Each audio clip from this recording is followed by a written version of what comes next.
From the Manila Bulletin, let's hear from Robert Requentina. Magandang hapon. Hey, Direk, how would you describe yung chemistry ni Wilbert and Bea? Ito ba yung killing factor sa kanila? Alam mo, nainis na ako minsan eh.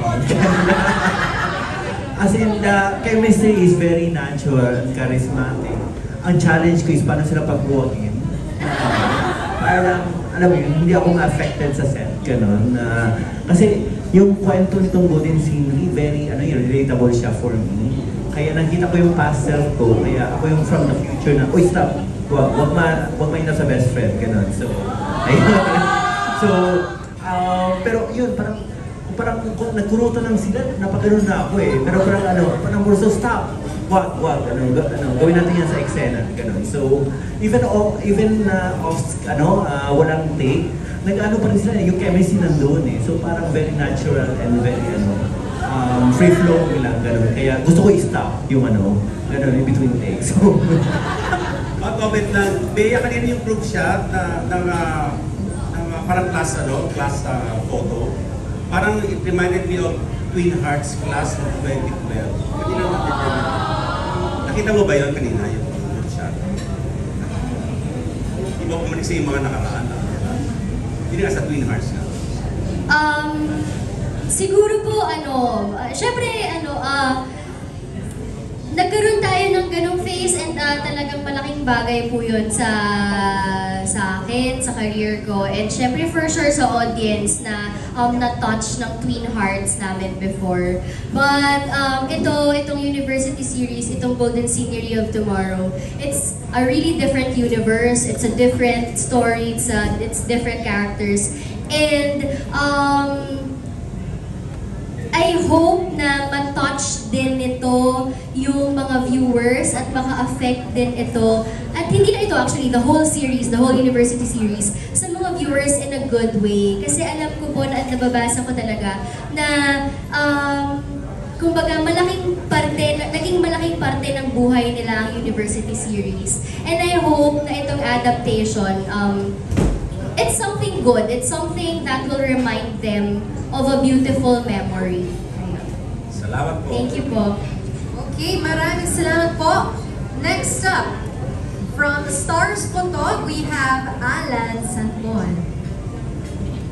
hello po. Hello. Good afternoon everyone. Congratulations to everyone for your series, especially to Bea sa kay Wilbert.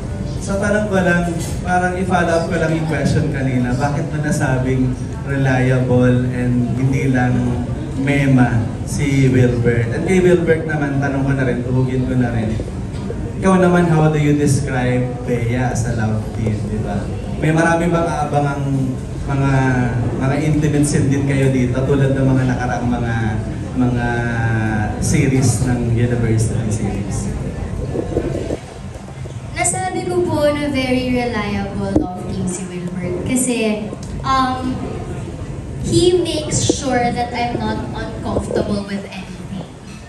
And to have a love team like that, na hindi yung parang kailangan to sa trabaho, no choice ka. Gusto mo, hindi kailangan mo gawin. Love team eh. Parang he's not like that. Talagang, ang inaano niya is that kailangan comfortable ako, if I'm okay, if it's not something na nakaka-bother sa akin. And para sa akin sobrang importante po nun kasi it really, parang it strengthens the chemistry somehow. Mas lumalaki yung tiwala. Kumbaga, mas nagiging komportable kayo sa isa't isa kasi, again, make sure niya na komportable ka. Yun. Wilbert naman, ano yung masasabi mo sa kanya bilang love? Si Bea, sobrang reliable talaga. Kasi reliable ka naman kasi talaga.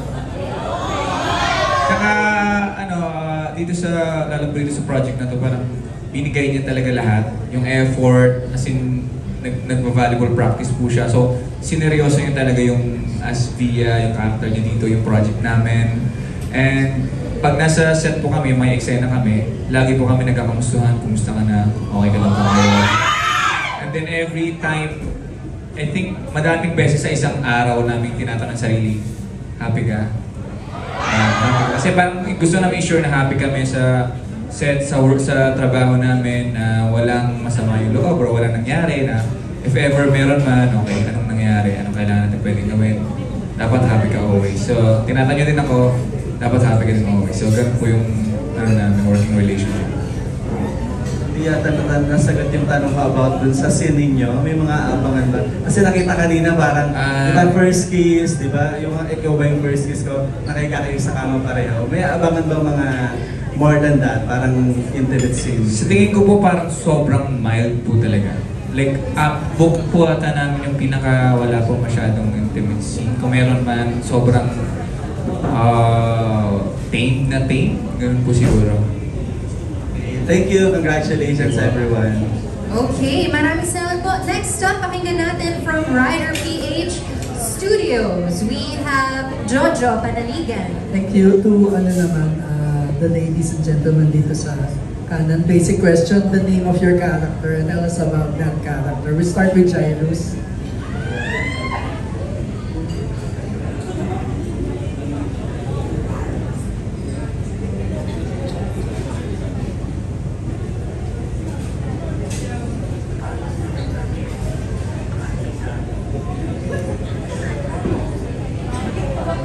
Hello. Bye. Yeah, so I'll be playing the role of Chandre Kyle. Been doing it for how many years now? Pero Chandre Kyle Lopez and love interest din ni Nicole, which is she'll be playing Kiara. And brother din ni Haya. So basically, yun lang naman. And after their book, kami naman ni Nicole. So the final and last book. So yeah, getting there, medyo nakakaba kasi ito na yung sign na kami na yung next, pero still enjoying yung part na wala pa. So medyo kalmado pa, pero papunta na tayo sa sa sad part. So yeah, ayun. My role is gonna be Calix Jace Martinez, and as everybody knows, in the present, he's a student, not of this group, not of their group, pero galing Ateneo naman. Kasama ko naman dun sina Lance and Andre Frost, and in the future naman, in the present, I'm a lawyer. So I don't know yet if there's gonna be any lawyer scene. There's probably gonna be more school scenes, definitely.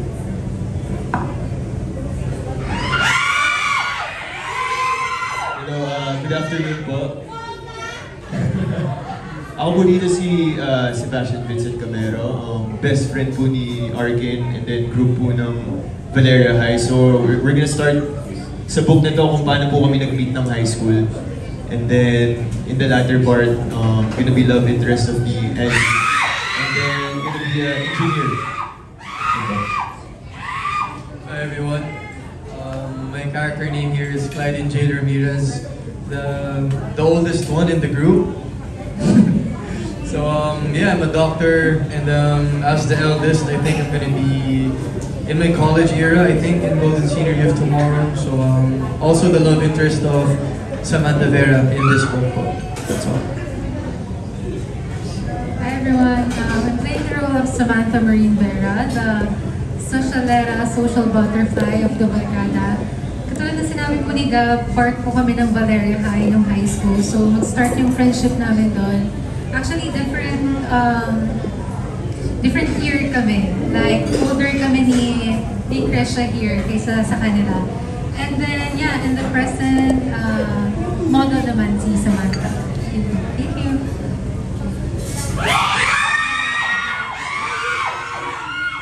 Hey guys! So, I play the role of Elise Ledesma.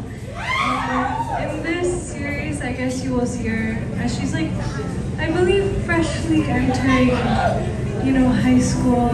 She's gonna be super young, but in the future, when she goes to college, she becomes a cheerleader and also she becomes the CEO of her family company. But yes, I'm the little sister of Sean.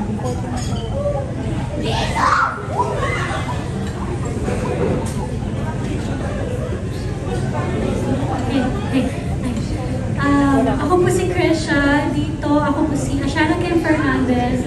They call me Yana. Sa college days nila, kilala siya as the feisty one, the wild one. During high school days, palawan pa din siya, pero di mo masagana yung pet train. Kasi high school pa lang sila. And dito po, malalaman natin kung paano naging mag-best friend si Sam, yung character ni Sam, and paano naging mag-barkada yung Valeria High, si Bea, Via, Sam, si Sevi, Kiera, and Luna. Yun, kami yung magkakakilala dito. At si Arkin, sorry na, nasaan siya. Ayun na.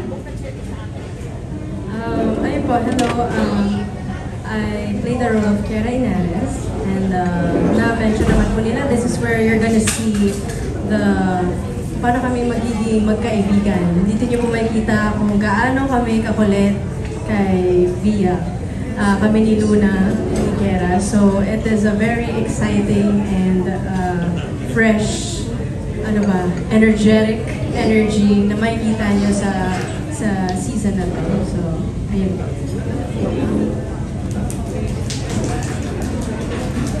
Alright, that's it, okay? Maraming salamat po. Next up, from Random Republica, we have Kate Adahar. Over here in front. Bea and Wilbur, congratulations. I think nag-work din yung chemistry niya because you appear to be really good friends.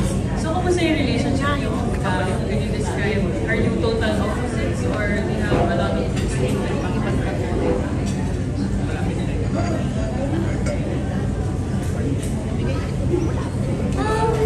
We're friends po.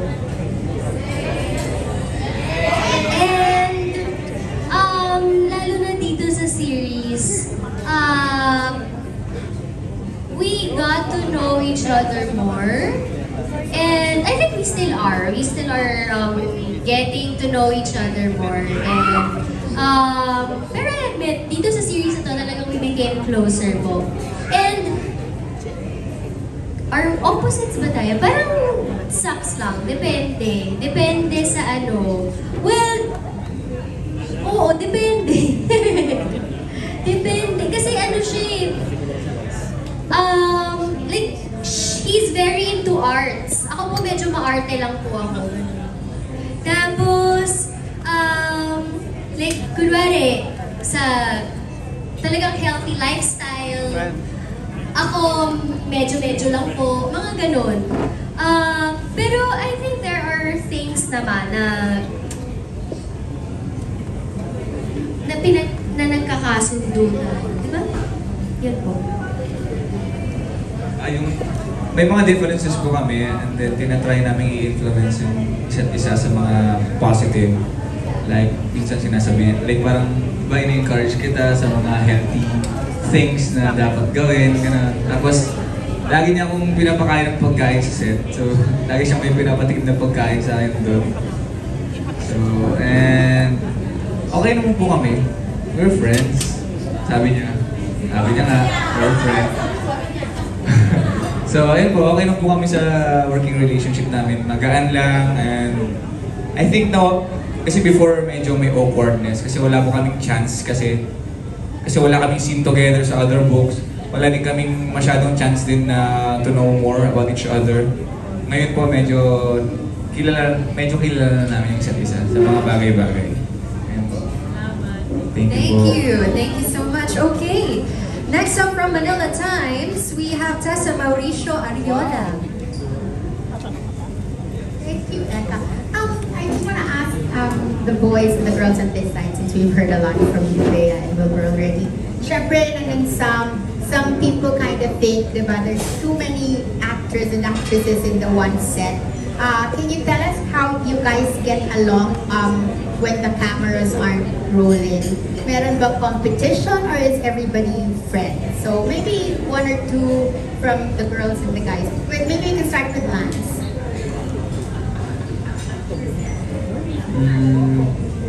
Actually, there's no competition at all. We're very excited for Wilbert and Bea because it's their book, and of course, Jairus and Nicole on book 6. And then each book, kahit ako, nung kakapasok ko lang ng AOTD, sobrang naramdaman ko yung support ng bawat isa. And I'm really grateful that all of us have a supportive system, a good working relationship with each other as each book passes by. And for off-cam bonding, me and the boys, we go to the gym. And minsan may mga like eat-outs with the cast.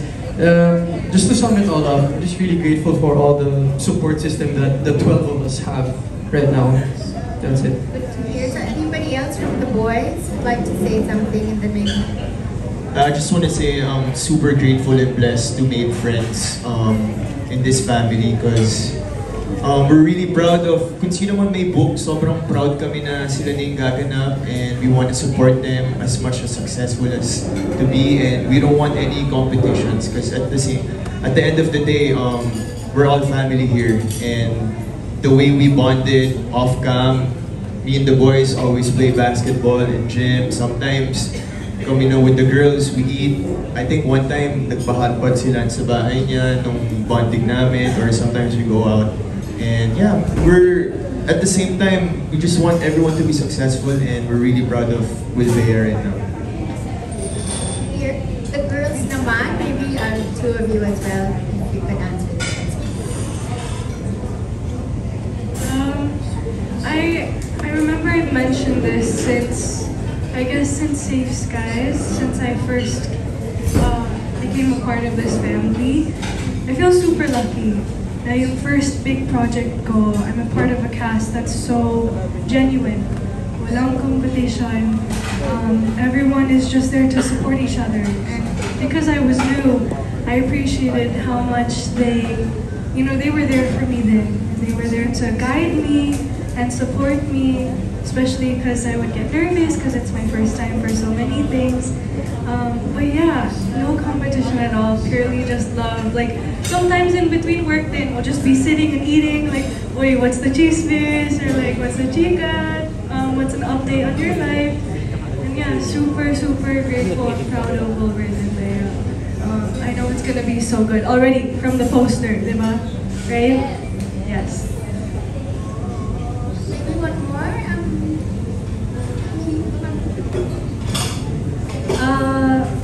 Since the first book po, sobrang, I guess, we really learned to get along. It was really easy. Lalo na nung, I can never forget our Boracay trip. That's where we all really bonded. I mean, in the first book, the first casts. And then as the books, kept going, palaki na palaki yung pamilya namin. And we are lucky enough na napakabait ng mga nakakasama namin lahat. And kasi yung mga iba dito, mga nakatrabaho ko na rin po. So, kumbaga yung mga bago ko pong nakakatrabaho, napakabait ng lahat. And yeah, everyone's just really supportive in and out of any show, not just here. Just so much love in this cast. And yeah, walang plastikan. Ewan ko lang, meron. Hindi, sobra po, malapit po lahat sila sa puso namin. Sana mutual. Thank you. We'll hope everything stays that way throughout. Thank you. Okay, very well said. Thank you so much po. Next up from the Philippine Star, we have Dolly Ann Carvajal. Hi, Bea. Kasi title ng Golden Scenery of Tomorrow. So, ano nakikita niyo sa tomorrow niyo? Sa love team or individually?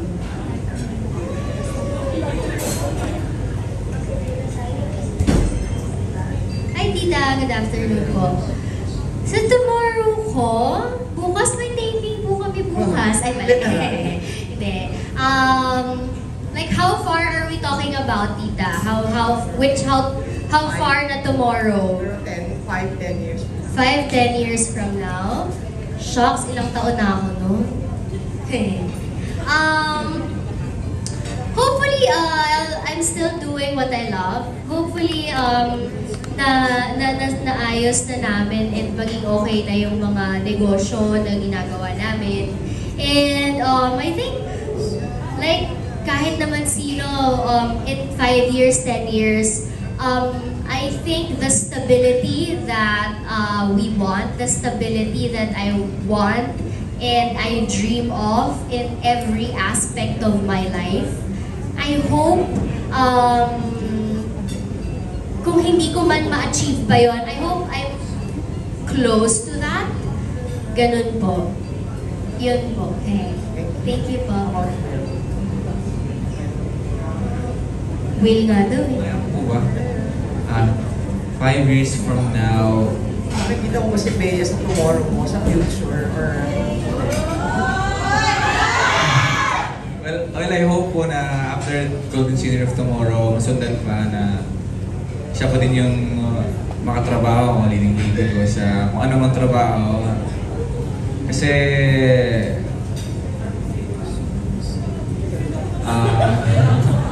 ayun po, sana po tumagal pa kung happy ka, kung gusto mo. Ayun po. Thank you. Thank you po. Okay, sharpshooter as always, Miss Dolly. Maraming salamat po. And now from the Manila Standard, let's hear from Angelica Villanueva. Hello po. Congratulations po sa Univercada. My question po muna is for Will and Bea. Congratulations, you two. Now yung, that we're down on the 5th installment, so na-isa nyo na yung spotlight. Paano nyo na-handle yung pressure from Wattpad readers na may sariling imagination ng mga character nyo? Kami po, I think we try our best talaga na i-deliver kung ano yung nasa book, kung yung book accuracy na tinatawag. So, kami mismo with Direct Victor, nagtatanong siya mismo sa amin na ano ba si Via? Ganito ba ang gagawin ni Arkin? Like, lagi yung minimake sure na as much as possible, mabigay namin kung paano binasa ng mga readers yung mismong book or yung eksena mismo. And then kami din mismo ni Bea, nag-e-effort din kami to be like as close as possible sa mga characters namin. Like, nag-practice siya mag-volleyball, and then talagang pinaghirapan din talaga yung mga bagay-bagay. Then me, nag-aral ako lalo mag-guitar, I improve my music, gano'n, and ayun po, parang talagang ginagawa namin yung best namin. So yung pressure, nandun naman na yun, pero hindi naman tayo siguro, parang wala siguro sa feeling namin yung parang sobrang pressure kasi ginagawa naman namin yung work namin, kung ano dapat. Siguro po kasi, nung una pa lang, simula nung cast reveal pa lang ng University Series, nagpapasalamat po ako kasi buong puso akong tinanggap at minahal ng supporters. And I think si Wilbert din naman, living Arkin nga, di ba? Pero syempre, mas lumalaki yung pressure eh. Kasi syempre, okay, in-approve ka nila, pero ina-expect nila na you deliver. Kasi hindi naman pwedeng, okay, i-approve ka nila, pero kahit anong gawin mo, tatanggapin na nila. Hindi naman pwedeng gawin yun eh. Siguro, mas malaki yung pressure just because it's not like, let us prove you wrong. It's not like that eh. It's, okay, we just wanted to keep on getting better. And kumbaga, yes, in-approve namin kayo, but it doesn't stop there because gusto namin na kapag nag-start yung series, kapag napanood nyo yung bawat episode, i-approve at i-approve pa rin ninyo. So I think the pressure comes from there po. Pero, syempre, ano rin yun, motivation din yun sa amin that we always wanna do well, we always wanna deliver good stuff. Kasi, inantay nila to eh. So I hope that it's worth the wait. Ayun po. Worth the wait naman, as we can see naman sa mga fans, di ba? Last question, if you were your birthday, yung Ian and Larkin's character, pipiliin nyo rin ba ang career over love? Ako siguro po, personally, ito ang sinasabi ko kasi sinasabi nila madaming mga similarities with Larkin, like singer, songwriter, gano'n. Pero siguro dun po kami magkakaiba. doon kami mag-iiba sa bagay na yun. Kasi I think sa mindset ko po ngayon, talagang pipiliin ko ang career over love. Kasi I've been waiting for this, I've been working hard, ginagawa ko lahat para sa pangarap ko, para sa goals ko. So, love can wait para po sa akin. So, yun po yung kaibahan namin ni Arkin, if ever. Para sa akin po, bakit mo kailangan mamili? Kung pwede namang dalawa. I mean, sa akin to Uy! Sa akin to. Like kasi, di ba, if it's love, it should support you. Kung ang pagmamahal, kailangan yung sinusuportahan ka, yung talagang kasama mo for that, kahit saan ka magpunta, nasa likod mo para suportahan ka, para i-boost ka, para ano ka, kumbaga, to lift you up and to support you, and para kayong dalawa, hand in hand kayo sa pag-step nyo sa mga pangarap nyo. Parang ganun. Ayan po. Thank you po. Thank you. Congratulations again. Thank you po. Thank you. Balancing nga. Why not naman, Bea? Okay. Next up, pakinggan natin from TikTok, People's Journal at Filipino Star ngayon. We have Aster Amoyo. Finally. Ang hirap magtanong, di ba, pag nasa huli ka. But anyway, Aubrey, it's nice to see you again. Finally, nakita ko rin si Lance. Lance, kumusta kayo ni Aubrey? Lalo na nung nagpo-promote sila ni Damon Lee ng song nila together.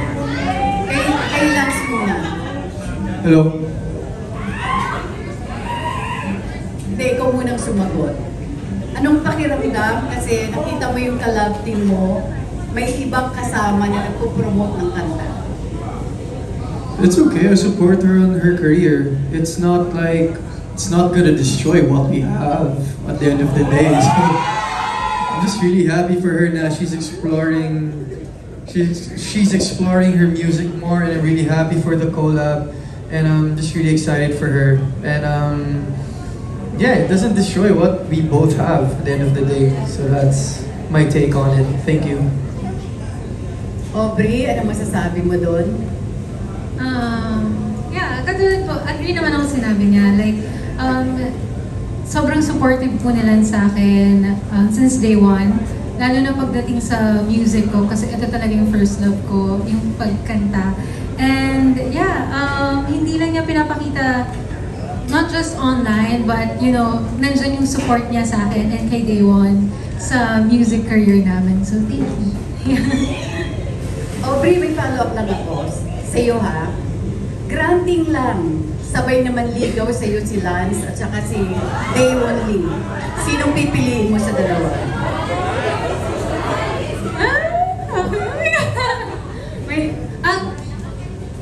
Kung if ever lang po, like hypothetical naman. Yes, yes. Okay. Well, see, I don't think na meron kaming chance si Day One because parang I know him. Like, napapatango siya sa likod. No, because mas matagal siguro yung friendship na nabuo namin, and I think maybe Lance. Pero, yeah. Mamimili ka lang, anyong sa'yo or maayong buntag sa imo? Maayong buntag. Yeah. Thank you. Okay. Punta muna ako kasi karamihan ng mga tanong kasi naka-censor kayo. Of course, may tanong din sana ako sa inyo pero alam ko maraming magtatanong. Dito muna sa the rest of the other players. Mukhang si Jairus na lang at saka si Nicole ang wala pang parang launching TV series. Is it underway? Hindi pa lang namin alam. O anong pakiramdam na syempre lahat ng mga kasama na ninyo is na-launch na? Yung like what I've said earlier, yung sa amin ni Nicole, our book is after Wilbert and Bea. So after nung sa kanila, which is the last book, so kami naman ni Nicole, yung Arya Shanice's King. Yes. Wow. Nakakatuwa naman. Marco, kumusta ka na? Kumusta na ang takbo ng puso mo ngayon? Okay naman po. Masayang masaya.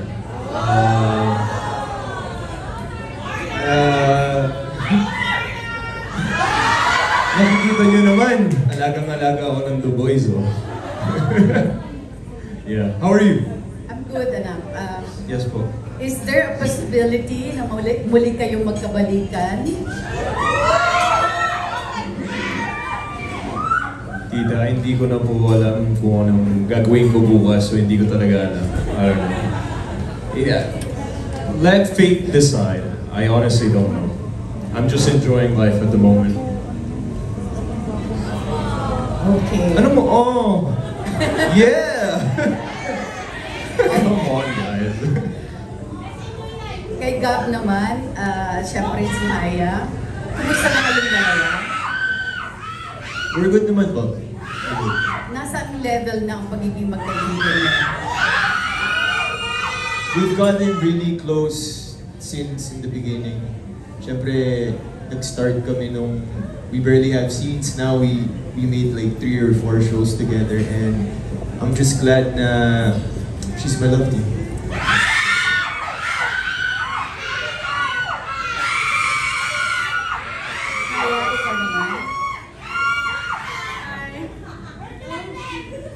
How are we doing? Yeah. We're doing. Bakit napapatingin ka sa likod? Ako yung tatanong, nandito kami sa harapan. Yeah, as Gab said, we're very comfortable with each other now, especially compared to when we first met and started working, of course. It's really nice to learn so much about someone throughout doing so many projects together, and I look forward to doing more. Risha, solo night ka ngayon? Hi. Kumusta naman kayo ni Jet? Okay naman po, sir. We're still working together for another show naman sa TV5, if I'm allowed to say that. So, ayun. Very busy person po ngayon, si Jerome. Yes. O iniwan ka dito, no? No, he's working. Oh, he's working. Yes. Okay. Si Derek naman. Derek, hindi pa kasi natatanong si Derek. Ay, saan ka? Derek, I'm here. Nandito ako sa lodge, sa balcony. Derek, how was it like working with this team, considering na ito pa yung parang mga hot love teams ngayon ng Viva? Anim na love teams ng Viva. Putting them together in one show. To be honest, surprise ako na ako ang magde-direct nito, coming from medyo adult comedies, gano'n, ngayon, parang light-hearted na Wattpad story, gano'n. Pero I took it as a challenge kasi hindi lang talaga siya romance, kasi coming of age, siya. And very relatable kasi yung themes niya of dreams and friendship, gano'n. And nung na-meet ko sila and working with them, ako yung parang stranger dito kasi kilala na silang lahat. Ako yung new character sa season na and ang gagaling nila, na wala na akong masyadong ginawa na okay na yan, parang alam na nila characters nila. So it was so easy working with them na parang halikolis na ang natural ng vibe at chemistry nila on set. So I'm very, after ng isang take, ako na, ang swerte ko sa cast na to kasi magagaling sila. Promise. Like, I didn't have a chance pa makipag-bonding with them, nakipag-inuman, sana soon, gano'n. Pero I'm looking forward na outside, na we get to know each other para mas matalang gano'n. Pero okay kayo, ang gagaling nyo eh. So, parang swerte ako na magagaling na yung mga cast ko. So, parang, it was easy to direct them. So, and si Wilbert, matagal ko na siyang kilala. First film ba? Hindi, second film mo, di ba? Yung Boy Bastos. So parang nakita ko siya growing as an actor. Nung nag-start pa siya, medyo stiff pa, pinapagalitan ko pa siya. Nung over the years na nagkatrabaho kami, nag-grow siya and parang, gumagano nga ako, nag-nuance na si Wilbur, may time na siya. And parang ang comedy, hindi mo maturo eh. So sa kanya, natural, intrinsic, gano'n. And ngayon, with pairing nila ni Bea na, alam mo yun, very natural yung chemistry. So parang, I didn't have to do a lot of heavy lifting sa direction. So, I'm very honored and proud na ito yung cast ko. And yun, and And ang ganda ng mga backstories nila ng ibang characters. So may umabot ako sa isang chapter na parang mas na ano ko yung nuance at ng lang, pinanguhugutan ng mga characters. Kaya na-excite ako sa characters dito. So thank you guys for accepting me. Oh. Okay, lastly, sorry ha. So alam ko sumobra ko sa dalawa. But lastly, of course, para kay Nabea at saka kay Wilbert. Finally, dumating na siguro ang pinaka-antay-antay yung launching project na serye. Bea, you've been around for quite some time. Nasa GMA ka pa. Pero parang yung dream mo, dito nagkatotoo, dito nangyari. So, anong pakiramdam? Kayong dalawa. Hi, Tita. Good afternoon po. I feel really blessed that inaalagaan po tayo ni Viva. And I think hindi lang po ako yung nag-antay dito sa project na to. I think ang pinaka mas nag-antay at nag-abang yung supporters po talaga. Simula ng book 1, simula lokal, Hiya, LV, Saklay, hanggang Shakira after. Inantay po talaga nila at inabangan nila kasi dito po sa Golden Scenery of Tomorrow, mapapanood kung paano nagsimula yung pagkakaibigan ng lahat. Kung saan nagsimula yung kung bakit ganun ugali ng ganitong character, kung bakit sinabunutan niya na si Sam, yung mga ganun. Kung sino yung first kiss ni mga ganun. Pero kumbaga kasi, po siya it's not just a story of the Arkin, it's really a story of the whole Valeria High squad. So, parang hindi lang po kahit yung mga fans ng The Arkin yung nag-antay, talagang yung fans din ng mga ibang characters kasi this is the start of everything eh. So, ayun, sana magustuhan po nila. And, ako, marami pa po akong pangarap, tita eh. And, syempre, sa tulong po ng Viva, unti-unti po natin tinutupad yun. And, pero I wouldn't say na, okay, this is a dream come true, tapos na. Parang ako, I just keep on dreaming and dreaming and dreaming. Ayun, believe, survive, starstruck. Ayun po. And, pero ayun, nagpapasalamat po tayo sa sobrang grateful at alaga nila Miss Vernie, Boss Val, Boss Vincent, at syempre ni Boss Vic po. Thank you po, Tita. Congrats, Wilbert. Yung same tanong na.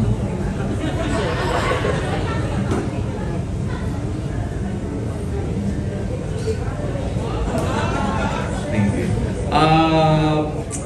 Inantay, I think talagang the stars align sa Golden Scenery of Tomorrow kasi na-chemistry test din ako sa Hero and na-mention din sa akin yung semi na role before and then nasa iba pa yung mga projects ko dati. So parang sinakto talaga na kung kailan kailangan nila ng Arkin mismo. Doon ako napunta sa mga chemistry test, gano'n.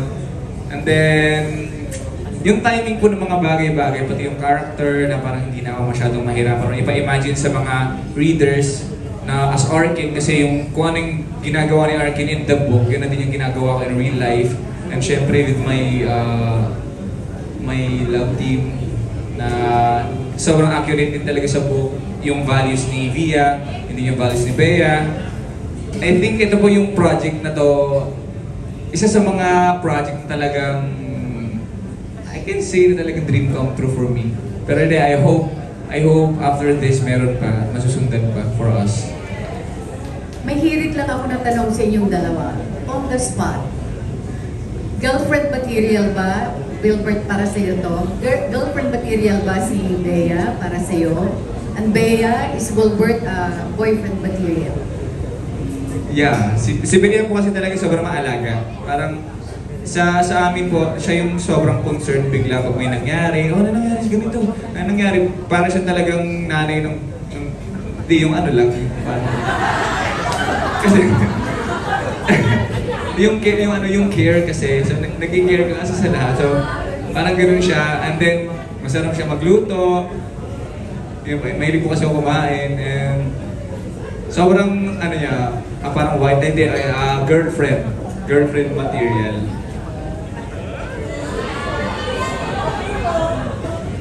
Pag-isipan ko, Dita. Hindi. Opo naman, di ba, malagay, takes care of you, make sure you're comfortable. Opo naman.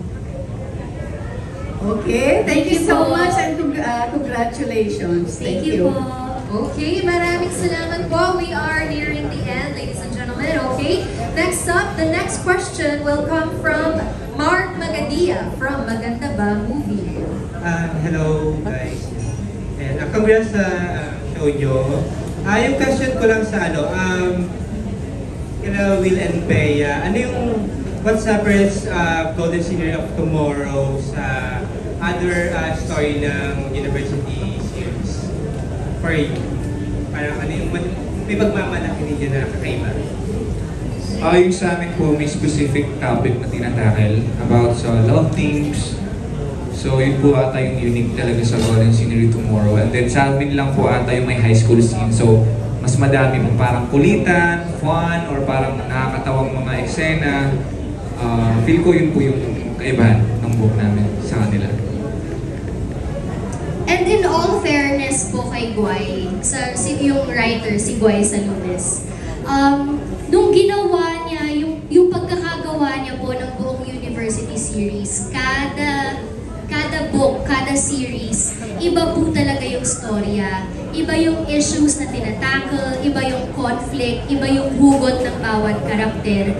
So, I wouldn't say na lahat ng story, lahat ng libro magkakapareho.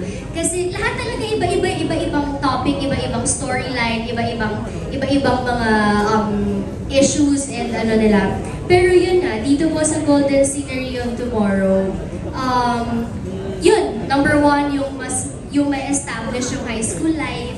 So meron high school, may college, tapos magkakaroon pa ng present. Tapos, more barkada scenes, kasi I think in the previous books, we weren't able to see that much of the barkada scenes na eh.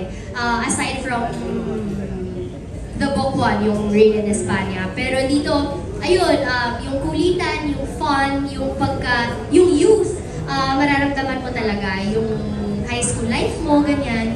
And siguro yung isa pang na it's very relevant, especially here in the Philippines, diba? Yung mga love team culture, cancel culture, yung mga ganon. Doon matatakil din dito sa libro to. Yun po. Thank you po. Okay, salamat. Excited na akong mapanood siya. So, good luck guys. Salamat po. Okay, thank you so much. Next up from CJ Says Vlog, we have CJ Buado. Hi guys, congratulations sa series. So, my only question is that for Bea and Wilbur, so napansin ko parehas kayong gumawa ng horror. Then, may ginawa ba kayong mga adjustments from doing horror and now gumagawa kayo ng parang love team rom-com? Para sa akin po, wala naman po masyado. Since yung mga horror projects po namin, movies, gano'n, so wala po masyadong parang didikit talaga yung character sa'yo. So parang dumaan lang po. And then, na-try ko na din po kasi yung mga rom-com. Meron kaming project ni Direct Dick before sa YouTube series. So, hindi na po siya ganun kabago sa akin. Siguro yung parang adjustment ko po siguro, kasi high school, so yung energy ng high school student, matagal ko na kasi nakalimutan po yun. So kailangan ko siya ibalik yung kulit, tapos yung paawa-awa, gano'n. So yun po yung challenge siguro at adjustment na ginawa ko for this. Kada project, parang mag-a-adjust ka naman talaga kasi iba-iba yung requirement na kailangan mong ibigay po eh. Especially pag horror din, di ba? Iba yung itsura, iba yung atake, iba yung boses, ganyan. And iba yung story. So, pero adjustment, hindi naman adjustment. Kasi kung ano yung hinihingi ko, yun yung, kumbaga, yun yung ibibigay. Yan po. Thank you po. Okay, thank you so much. And last but not least, we will welcome a question from our TikTok content creator. Let's listen to Kat Ochoa.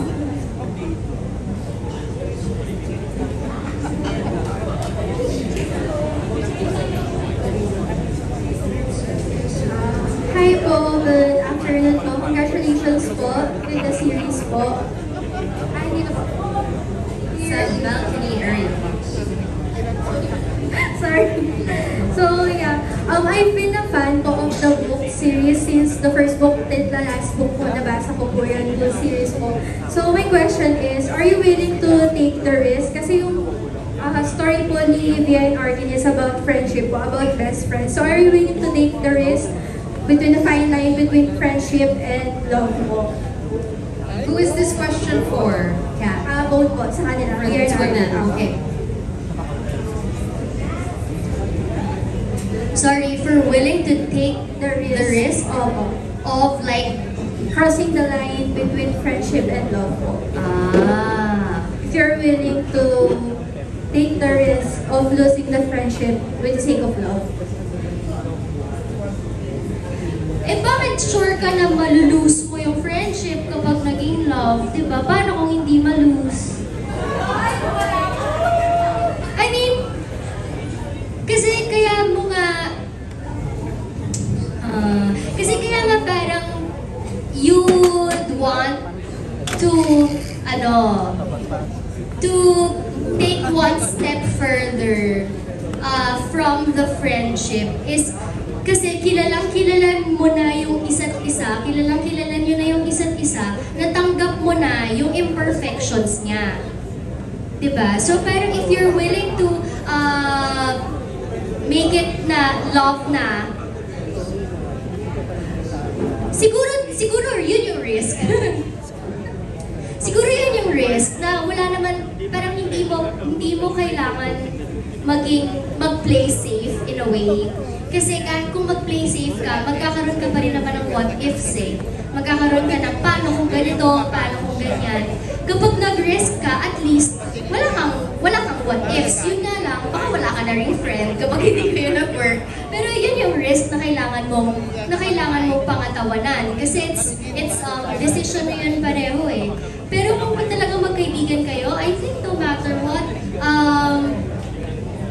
babalik at babalik kayo sa friendship. Maybe not right away, but in God's perfect time. Thank you. Kung talagang gusto ko ita, or love ko talaga yung friend ko, magda-take risk ako kasi siya magsisi. Mas pangit siguro sa pili yung magsisisi ka na parang hindi ka nag-try, hindi mo inamin sa kanya tapos makikita mo na lang siya may kasama. Diba? So, kung yung friendship na yon may lamat man after, kung may mangyari man after mga bagay-bagay, eh at least sinubukan mo. Thank you po. Congratulations po. Yes, I agree. It's better to have tried, and I love than tried to have, than to not have. So, diba, direct? Okay, yun na yun. Okay,